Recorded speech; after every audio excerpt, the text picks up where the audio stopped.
Hi everyone, welcome back to my channel.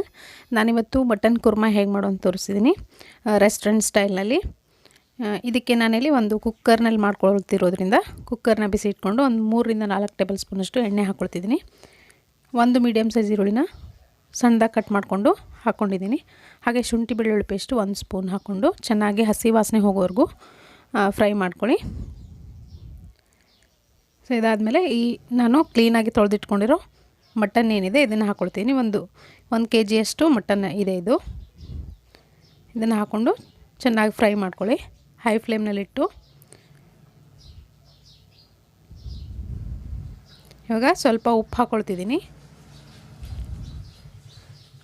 ಹಾಗೆ ಅರಿಶಿನ powder 1 tea ಸ್ಪೂನಷ್ಟು ಆಗೋಷ್ಟು ಅರಿಶಿನ ಹಾಕ್ಕೊಂಡು ಚೆನ್ನಾಗಿ ಫ್ರೈ ಮಾಡ್ಕೊಳ್ಳಿ.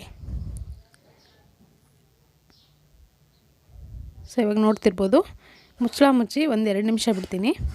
ಅಷ್ಟರೊಳಗೆ ಮಸಾಲೆ ರುಬ್ಕೊಳ್ಳೋಕ್ಕೆ ರೆಡಿ ಮಾಡ್ಕೊಳ್ಳೋಣ. ನಾನಿಲ್ಲಿ ಮಸಾಲೆಗೆ 1 ಮೀಡಿಯಮ್ ಸೈಜ್ ಈರುಳ್ಳಿ ಮತ್ತು 1 ಟೊಮೆಟೊ ತೊಗೊಂಡಿದ್ದೀನಿ. 2 ಇಂಚಿನಷ್ಟು ಶುಂಠಿ ಮತ್ತು 1 ಗೆಡ್ಡೆ ಬೆಳ್ಳುಳ್ಳಿ, 2 ಗೆಡ್ಡೆ, ಹಾಗೆ 1 ಟೇಬಲ್ ಸ್ಪೂನಷ್ಟು ಗಸಗಸೆ, 4-5 ಗೋಡಂಬಿ, ಚಕ್ಕೆ, 2 ಇಂಚು ಶಾಹಿ ಜೀರಾ, 1 ಟೀ ಸ್ಪೂನಷ್ಟು, 1 ಪಲಾವ್ ಎಲೆ, 4 ಲವಂಗ ಮತ್ತು 2 ಏಲಕ್ಕಿ, 1 ಕಪ್ನಷ್ಟು ಆಗುವಷ್ಟು ತೆಂಗಿನಕಾಯಿ, ಹಾಗೆ ಒಂದು ಅರ್ಧ ನಿಂಬೆಹಣ್ಣು ತೊಗೊಂಡಿದ್ದೀನಿ. ಈಗ ಒಣ ಮಸಾಲೆನ ಚೆನ್ನಾಗಿ ಹುರ್ಕೊಳ್ಳೋಣ. ಈ ಪಲಾವ್ ಎಲೆ ಏನಿದೆ ಒಗ್ಗರಣೆಗೆ ಹಾಕ್ಕೊಳ್ಬೇಕಾಗತ್ತೆ, ಇಲ್ಲ ಮೇಲ್ಗಡೆ ಹಾಕಿದ್ರೂ ನಡೆಯುತ್ತೆ. ಇವಾಗ ಶುಂಠಿ ಬೆಳ್ಳುಳ್ಳಿ ಕೂಡ ಹಾಕ್ಕೊಂಡು ಚೆನ್ನಾಗೆ ಫ್ರೈ ಮಾಡ್ಕೊಳ್ತೀನಿ. ಹಾಗೆ ಈರುಳ್ಳಿ ಮತ್ತು ಟೊಮೆಟೊನೂ ಕೂಡ ಚೆನ್ನಾಗಿ ಫ್ರೈ ಮಾಡ್ಕೊಳ್ಬೇಕಾಗತ್ತೆ. ಮೊದಲಿಗೆ ಈರುಳ್ಳಿ ಸ್ವಲ್ಪ ಬಾಡಿಸ್ಕೊಳ್ಳಿ. ಅದಾದಮೇಲೆ ಟೊಮೆಟೊ ಕೂಡ ಹಾಕ್ಕೊಂಡು ಸ್ವಲ್ಪ ಚೆನ್ನಾಗಿ ಹುರ್ಕೊಳ್ಬೇಕಾಗತ್ತೆ. ಸ್ವಲ್ಪ ಎಣ್ಣೆ ಕೂಡ ಹಾಕ್ಕೊಂಡು ನಾನು ಫ್ರೈ ಮಾಡ್ಕೊಳ್ತಿದ್ದೀನಿ ಈರುಳ್ಳಿನ. ಇವಾಗ ಟೊಮೆಟೊ ಕೂಡ ಹಾಕ್ಕೊಂಡು ಸ್ವಲ್ಪ ಚೆನ್ನಾಗಿ ಹುರ್ಕೊಳ್ಳಿ. ಸೊ ಇದೆಲ್ಲ ಹುರಿದಾದ್ಮೇಲೆ ಇದಕ್ಕೆ ನಾನು ತೆಂಗಿನಕಾಯಿ ಏನು ಇಟ್ಕೊಂಡಿದ್ದೀನಿ, ಒಂದು ಅರ್ಧ ಬಟ್ಲಷ್ಟು ತೆಂಗಿನಕಾಯಿ ಇದೆ ಇದು. ಇದನ್ನು ಕೂಡ ಹಾಕ್ಕೊಂಡು ಸ್ವಲ್ಪ ಬಿಸಿ ಮಾಡಿಕೊಂಡ್ರೆ ಸಾಕು, ಹುರಿಯೋ ಅವಶ್ಯಕತೆ ಇಲ್ಲ. ಇದು ಸ್ವಲ್ಪ ಬಿಸಿ ಆದಮೇಲೆ ಈ ಗಸಗಸೆ ಮತ್ತು ಗೋಡಂಬಿ ಇದನ್ನು ಮಿಕ್ಸರ್ ಜಾರ್ಗೆ ಹಾಕ್ಕೊಳ್ಬೇಕಾಗತ್ತೆ. ಇವಾಗ ಇದನ್ನು ಮಿಕ್ಸರ್ ಜಾರ್ಗೆ ಹಾಕ್ಕೊಂಡು ನುಣ್ಣಗೆ ರುಬ್ಕೊಳ್ಳೋಣ. ಇದ್ರ ಜೊತೆಗೇ ಗೋಡಂಬಿ ಮತ್ತು ಗಸಗಸೆ ಏನು ಇಟ್ಟಿದ್ದೀನಿ ನೆನೆಸೋಕ್ಕೆ, ಅದನ್ನು ಕೂಡ ಹಾಕ್ಕೊಂಡು ನುಣ್ಣಗೆ ರುಬ್ಕೊಳ್ತಿದ್ದೀನಿ. ಇವಾಗ ಈ ಮಟನ್ ತೆಗೆದು ನೋಡೋಣ. ನೋಡ್ತಿರ್ಬೋದು, ನೀರೆಲ್ಲ ಹೋಗಿದೆ, ಎಣ್ಣೆ ಬಿಟ್ಕೊಂಡು ಚೆನ್ನಾಗಿ ಬೇಯ್ಕೊಳ್ತಿದೆ.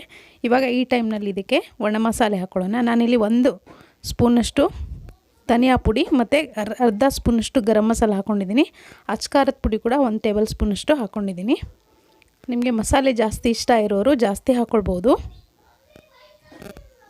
ಹಾಗೆ ಉಪ್ಪು ರುಚಿಗೆ ಎಷ್ಟು ಬೇಕೋ ಅಷ್ಟು ಉಪ್ಪು ಹಾಕ್ಕೊಳ್ಳಿ.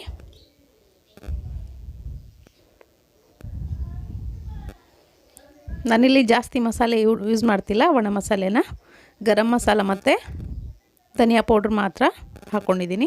ಇವಾಗ ರುಬ್ಕೊಂಡು ಇಟ್ಕೊಂಡಿರೋ ಈ ಮಸಾಲೆ ಏನಿದೆ ಇದನ್ನು ಕೂಡ ಹಾಕ್ಕೊಂಡು ಒಂದ್ಸರಿ ಚೆನ್ನಾಗಿ ಫ್ರೈ ಮಾಡ್ಕೊಳ್ಳಿ. ಆವಾಗಲೇ ಹುರಿದಿರೋದ್ರಿಂದ ಮಸಾಲೆನ ಜಾಸ್ತಿ ಹೊತ್ತು ಫ್ರೈ ಮಾಡೋ ಅವಶ್ಯಕತೆ ಇಲ್ಲ. ಸ್ವಲ್ಪ ಹೊತ್ತು ಒಂದು ಕುದಿ ಬರೋವರೆಗೂ ಫ್ರೈ ಮಾಡಿಕೊಂಡ್ರೆ ಸಾಕು. ಇದಕ್ಕಿವಾಗ ನಿಮಗೆ ಎಷ್ಟು ತೆಳುವಾಗಬೇಕು ಅನ್ನೋದನ್ನು ನೋಡಿಕೊಂಡು ನೀರು ಹಾಕ್ಕೊಳ್ಳಿ.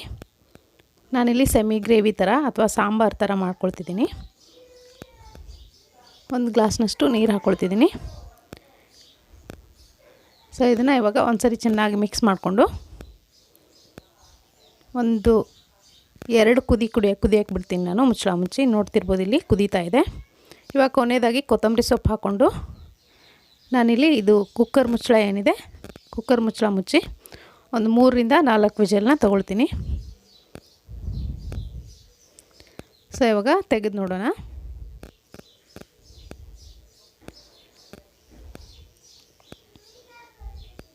ತುಂಬ ಚೆನ್ನಾಗಿರುತ್ತೆ ಕುರ್ಮಾ. ನಿಮಗೆ ಗಟ್ಟಿಯಾಗಿ ಬೇಕಂದರೆ ಗಟ್ಟಿಯಾಗಿ ಕೂಡ ಮಾಡ್ಕೊಳ್ಬೋದು. ನೀರು ಸ್ವಲ್ಪ ಕಡಿಮೆ ಹಾಕ್ಕೊಂಡು ಚಪಾತಿ, ರೊಟ್ಟಿ ಅಥವಾ ಫುಲ್ಕಾ ಜೊತೆ ತುಂಬ ಚೆನ್ನಾಗಿರುತ್ತೆ. ಇದಕ್ಕೆ ಕೊನೆಯದಾಗಿ ಒಂದು ಸೀಕ್ರೆಟ್ ಇಂಗ್ರೀಡಿಯೆಂಟ್ಸ್ ಅಂದರೆ ಕಸೂರಿ ಮೇಥಿ. ಈ ಕಸೂರಿ ಮೇಥಿ ಹಾಕಲೇಬೇಕು ಕುರ್ಮಾಗೆ, ಆವಾಗಲೇ ನಿಮಗೆ ಒರಿಜಿನಲಿ ಟೇಸ್ಟ್ ಸಿಗೋದು.